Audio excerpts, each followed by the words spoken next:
Awareness, the final frontier. These are the explorations of Jonathan Robinson and Brian Tom O'Connor. Their continuing mission, to discover fresh new paths to the mystery within, to seek out new joys and new methods of awakening, to boldly go into the heart of expanded consciousness. This is Awareness Explorers.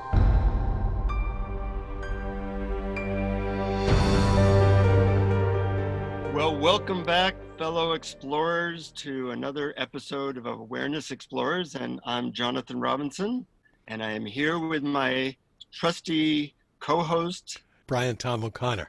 Well, I'm super excited about this episode. Of course, I probably say that a lot. And the reason I'm excited is because I was just in an Adyashanti retreat for a week. And when you're doing 7 hours a day of meditation, you get to explore different things. And one of the things I explored is how there's really very different ways in to the experience of awareness. There's not just one way in, there's a lot of ways in, obviously, as we talk about. But I was exploring kind of like different doors of perception. The visual way in for me, the auditory way in, the kinesthetic or feeling way in. And each time I tried a new meditation or a new way in, it kind of opened up a new portal or a whole new world. I'm wondering if you have much experience with trying different doors of perception, Brian? Absolutely. I've tried many different doors. And I've noticed something about myself, that my sense of the visual and my sense of auditory or sound are both very sharp. I've been very involved in music throughout my life and art as well. I used to draw and paint, and I love looking at art. So they're both really strong. But my bodily sense was not as strong. It's not so much that it was not as strong, but that I probably wouldn't pay the same amount of attention to it, so it wasn't as acute. And when I did, when I started learning about that as one of the doors to awareness, it became easier to use the sense of my body to go to the larger awareness in which the body appears. Mm-hmm. That's interesting. You know, I think everybody kind of has their leading door, their strong leg. Yes. And often, whatever your strong leg is, you think that's the only way. You know, it's the same way in religion. If you connect with Jesus, he's the only way. If you connect with Buddha, he's the only way. Well, if you connect with the visual sense, you think that's the only way. If you connect with the feeling sense, you think that's the way to experience awareness. But, just like two heads are better than one, I think as you open up to different ways, different sensory ways of experiencing awareness, you get better at tuning into awareness. That's always there, of course. And it goes deeper. There's slightly different experiences. You know, previously we talked about head awakening versus heart awakening versus gut awakening. Well, there's also, in a certain way, visual awakening, auditory awakening, and kinesthetic or feeling awakening. And they each are like different flavors of ice cream, all delicious in their own ways, but definitely different. Yes, and which one you use can vary even from day to day. I totally agree with you that most people have one that's primary. And often that's their best go-to for bringing yourself to awareness. But often switching from one to another opens up ways that you may never have experienced before and may get you even deeper, or at least in a different way.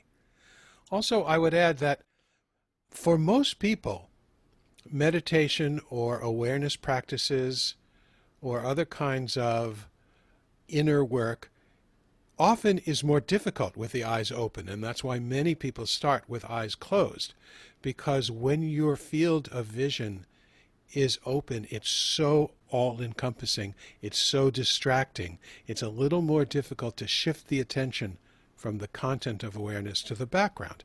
And so a lot of times we start with eyes closed. But you can actually do both with a little playing around and a little practice. Yeah, one of the things I liked about the headless way in our interview with Richard Lang last time was that the headless way is mostly a visual method.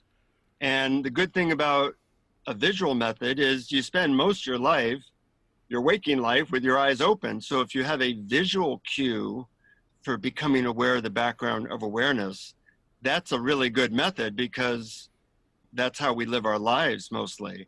And in fact, for me, the visual has been the strongest one. And I, at this Adyashanti retreat, experimented a lot with more of the feeling method and the auditory method, which he made a lot of references to. And it really was like going from 2 dimensions to 3 dimensions to like 4 dimensions of experiencing awareness. It was very exciting. So I'm really having fun exploring this topic, and I hope to help our audience come up with different tools or experiments that might help them to do the same. But first, I want to share a story that made me realize that there are different ways in. Many years ago, I called up a friend. This is in the age of answering machines. And I called her up, and I thought that I would get her answering machine because it was the middle of the day. But instead, she answered the phone. And I said, "Hey, Carol, why are you home?" And she said, I quote, "God told me to stay home today," which you don't hear that as a reply very often. So I said, "Well, how'd you know it was God?" And she said, "Well, when I get a message from God, I feel the hairs on the back of my neck stand up, and it's a very specific feeling on the back of my neck." I thought she was like pulling my leg or kidding me. But she said, "No, that's consistently an earmark for that I am getting a message from God." So I thought, well, how do I get messages from God? So if I'm going to use the term God, I might also say getting messages from higher self or deep within or intuition even. I experience it more as a voice, or as a feeling voice, like a feeling voice is the best way I can put it. It's not anything with the back of my neck. It's not anything visual.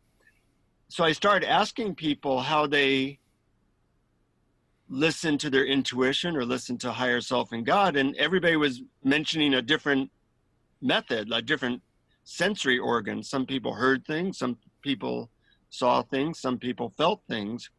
And it made me realize that, we are different. And part of our job as awareness explorers is to find what works for us, and then also to expand into what has been our weak legs to see if they can become stronger and create an even stronger foundation in being able to listen to intuition or be the background of awareness.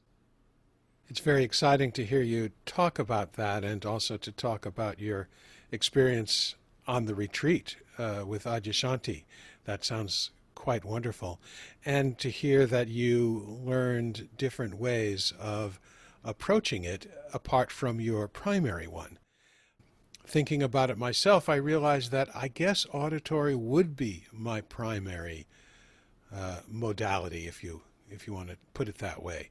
I will close my eyes, and the first thing I'm going to notice are the sounds in the room, and I use those to walk myself back from the sounds to what are the sounds appearing in. And so, yes, sound is my major, but I'm also excited to hear you talk about how, when we talked to Richard Lang last episode, that his headlessness exercises really are an excellent way to use the visual field, to notice that what is looking out through your eyes is actual empty space for the world, as he puts it. And I found that's a really good way to direct your attention to the background of awareness. And I think of the background of awareness as our true nature, and as the same as everyone else's awareness, so that we're really connecting to the one consciousness that looks out all of our eyes, or listens through all of our ears, or senses the world through all of our bodies.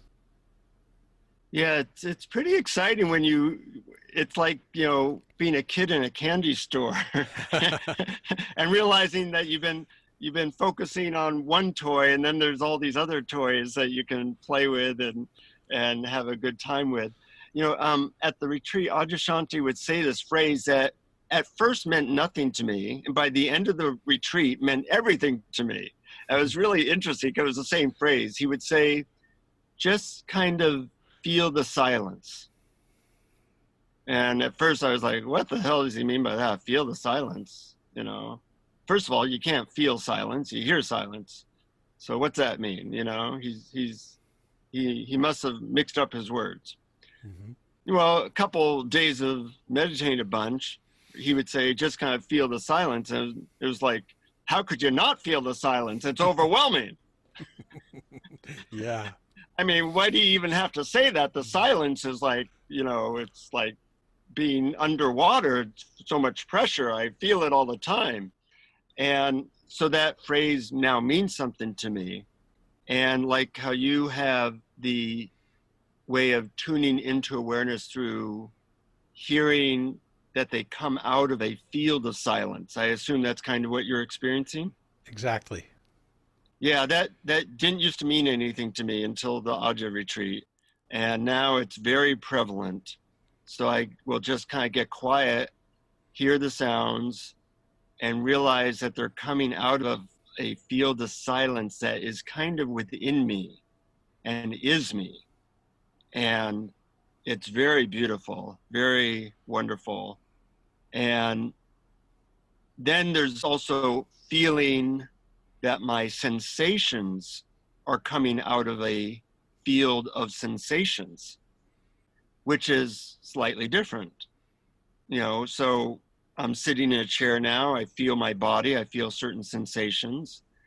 But if I let go of it being my body and just sense it as sensations and realize that I am sensing a field of sensations, that is a powerful way to become aware of awareness. Have you tried that one? Yes, absolutely. And that's now become my go-to method when I'm sitting and maybe something else that I might have tried is not working. That's the one I go to, and that seems to always work for me because it involves my sense of my body. And when I realize that what senses my body is something that's actually bigger or more spacious or even infinite, then that brings me right to that clear field of awareness.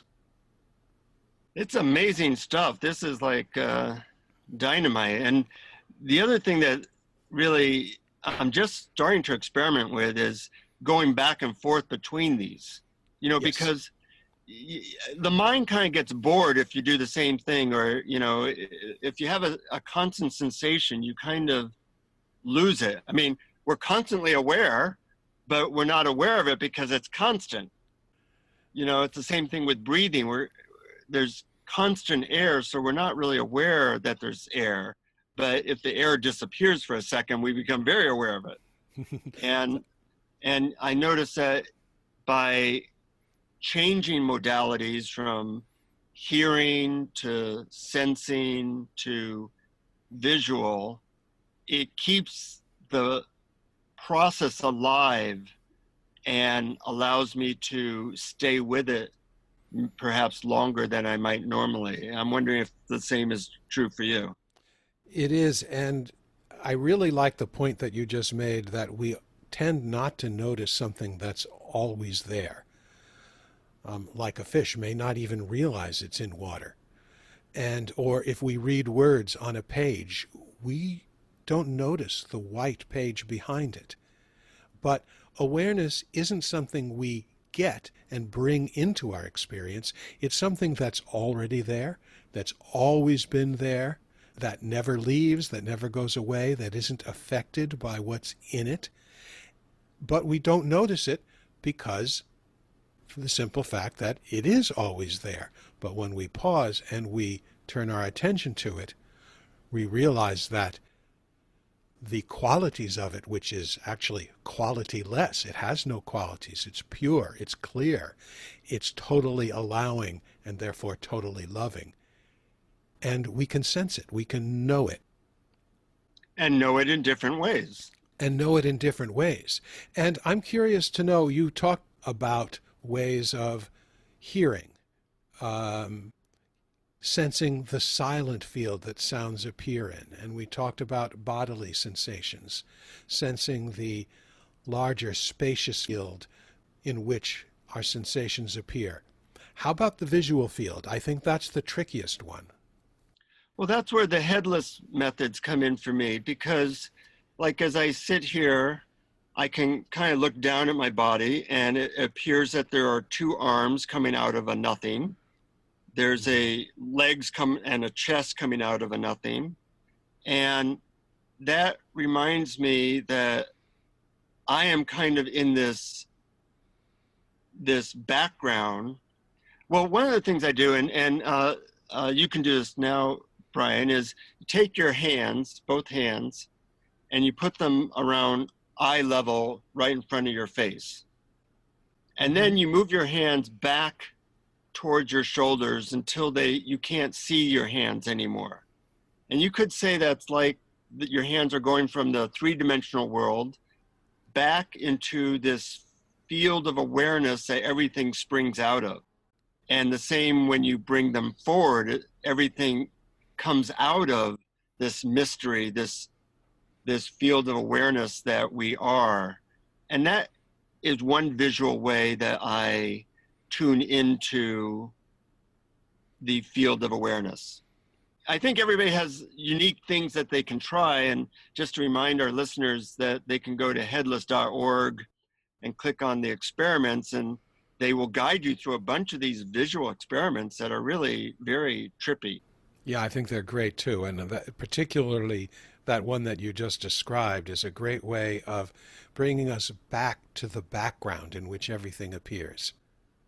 Sometimes I also imagine that I'm in a room that has four walls. There's a wall to my right, there's a wall to my left, there's a wall in front of me. But in a way, I am coming out of the fourth wall.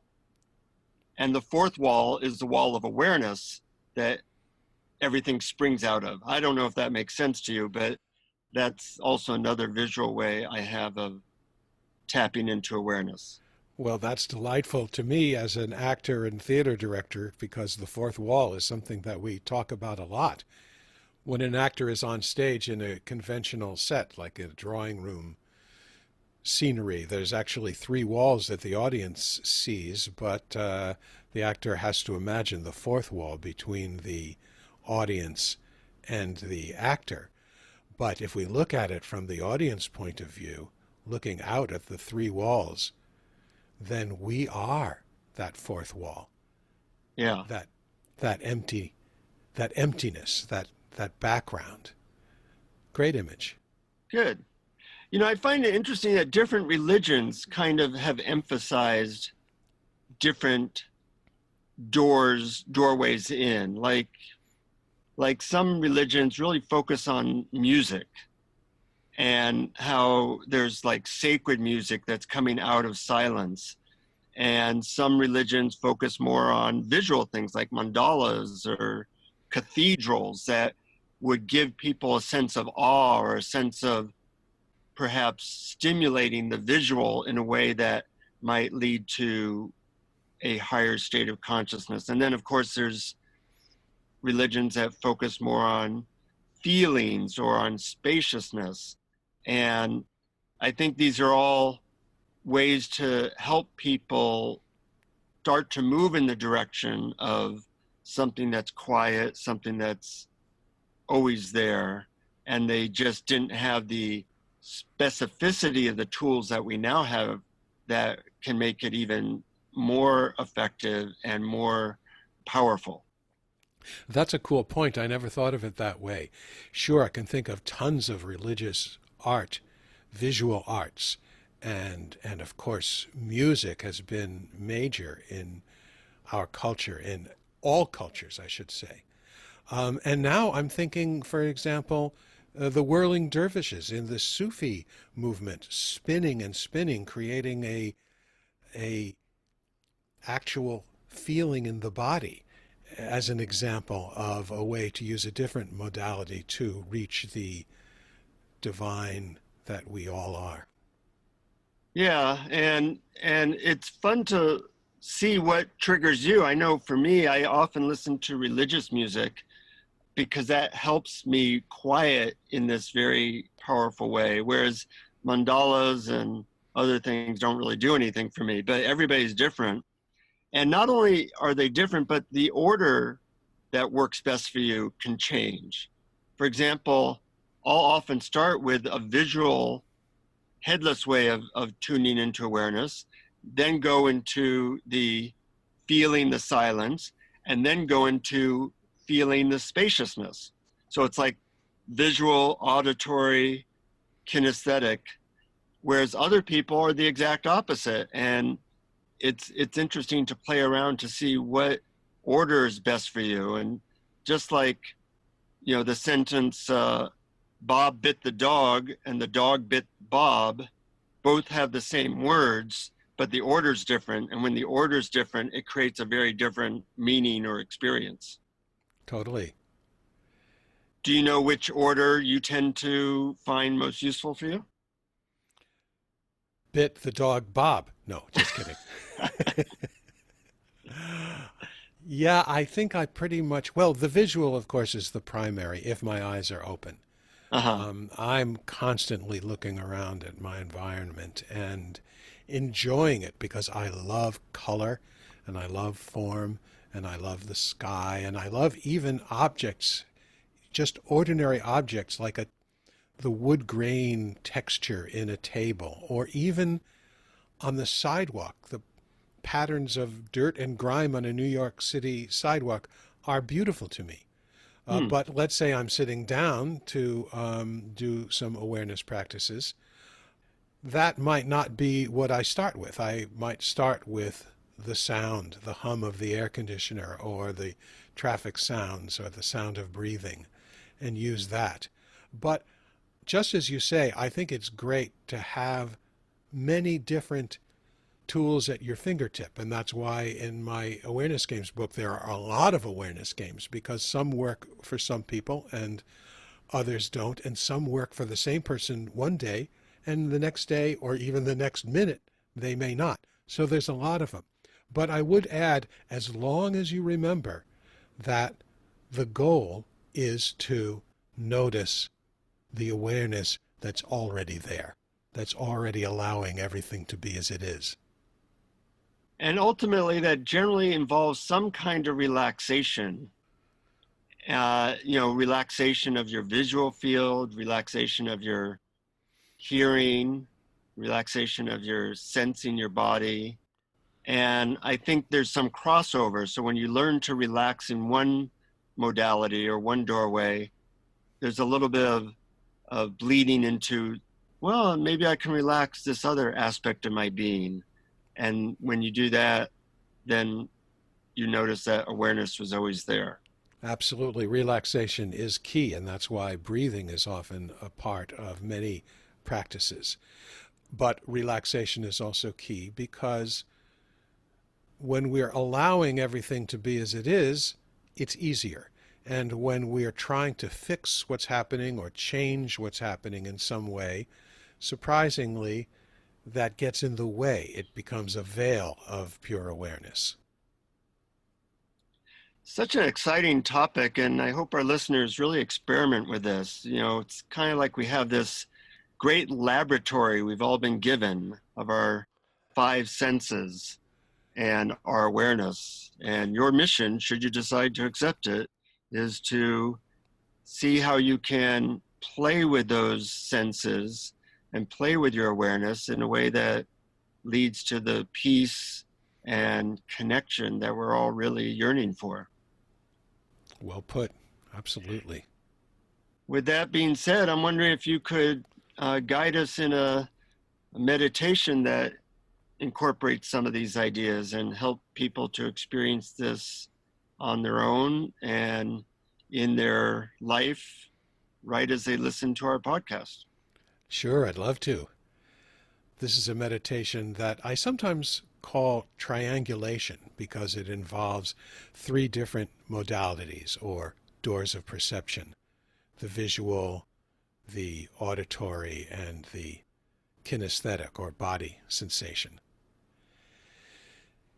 And in this meditation, we start with eyes closed, but we open them at one point in the meditation. So feel free to keep them open or to close them as you play with the different doors of perception of sound, sensations, and sights. So, as always, take an easy deep breath and notice if there is any tension, holding, or clutching in your body, and gently let them soften and relax.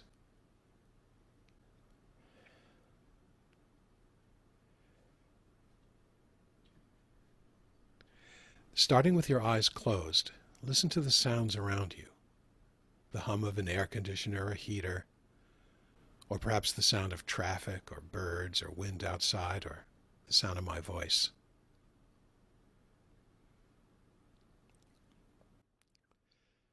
As you notice the sounds that appear, ask yourself, what is the silent field in which the sounds appear?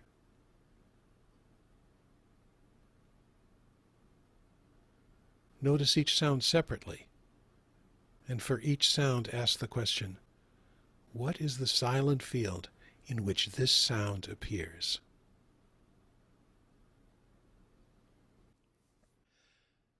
Now see if you can notice all the sounds at the same time, and ask yourself, do all the sounds appear in the same silent field? Then notice your bodily sensations, the feel of your body on the chair or your feet on the floor, or maybe a breeze on your skin, or the rise and fall of your belly as you breathe. As you notice the sensations that appear, ask yourself, what is the empty, spacious field in which sensations appear?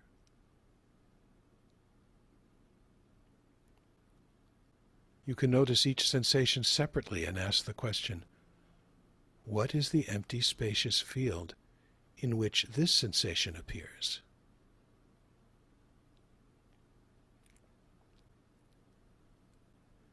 Now see if you can notice all the sensations at the same time and ask yourself, do all these sensations appear in the same empty, spacious field?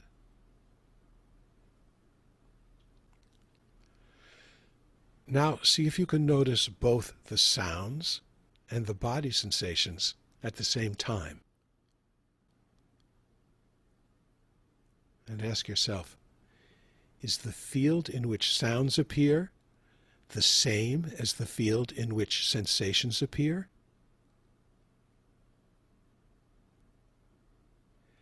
This is the clear field of awareness.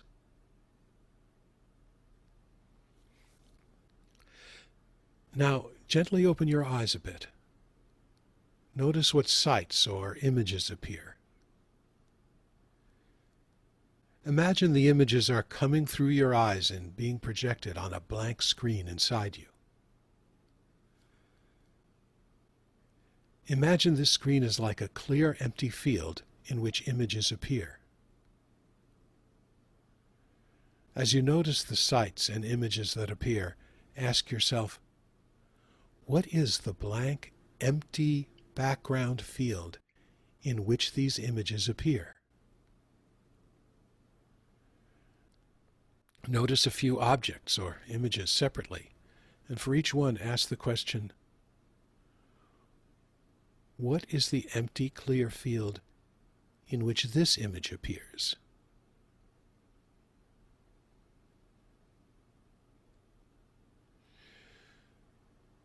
Now notice that all the sights and all the images appear at the same time and ask yourself, do all these images appear in the same empty field?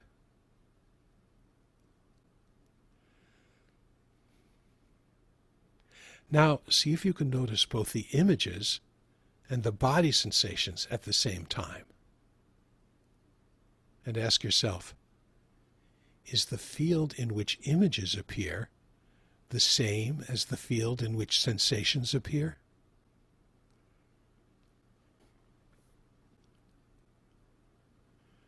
Then see if you can notice both images and sounds at the same time.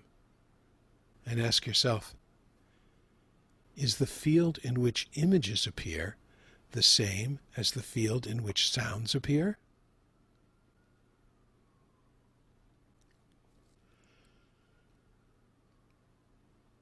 Now see if you can notice all three, the sounds, the sensations, and the sights appearing at the same time. And ask yourself, are these all appearing in the same clear, empty field of awareness?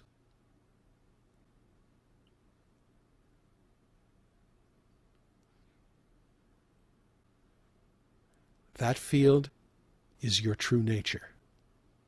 Clear, spacious, silent, allowing.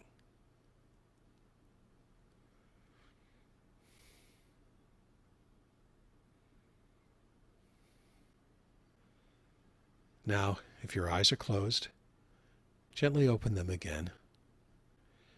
Take another easy breath as we return to Jonathan. I love your meditations, Brian. Oh, thank you, Jonathan. And I think that was the trippiest and best one of yet. And it had stiff competition.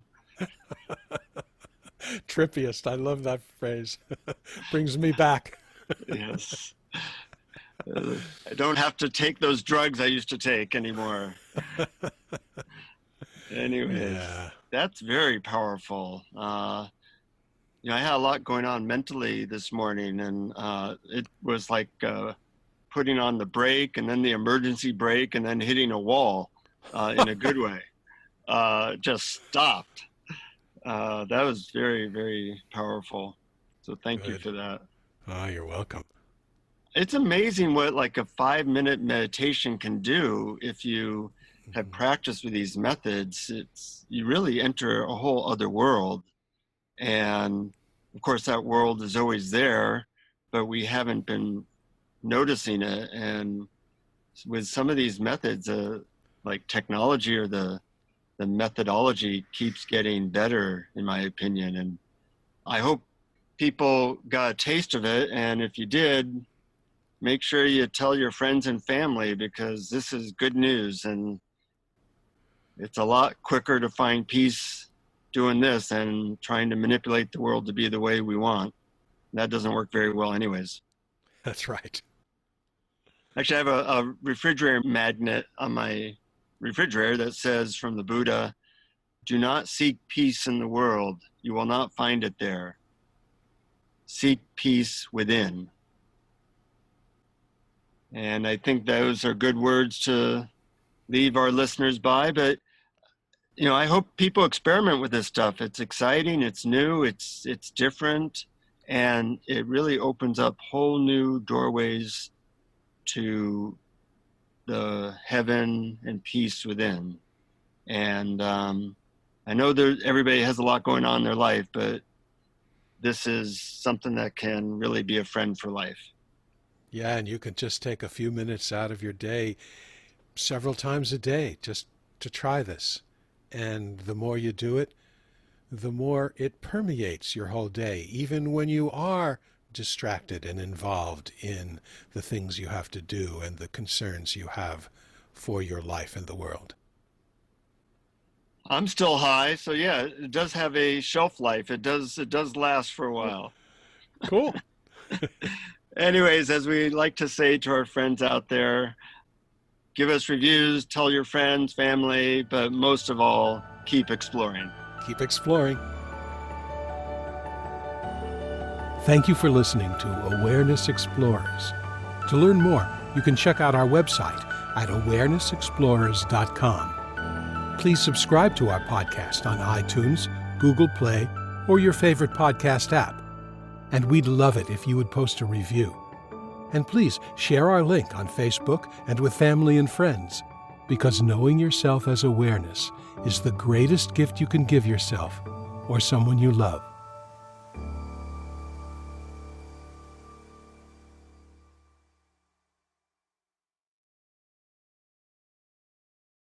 One thing that when you talked about the refrigerator magnet and the Yeah. Buddha, and it said find peace within, I thought, find peace within the refrigerator?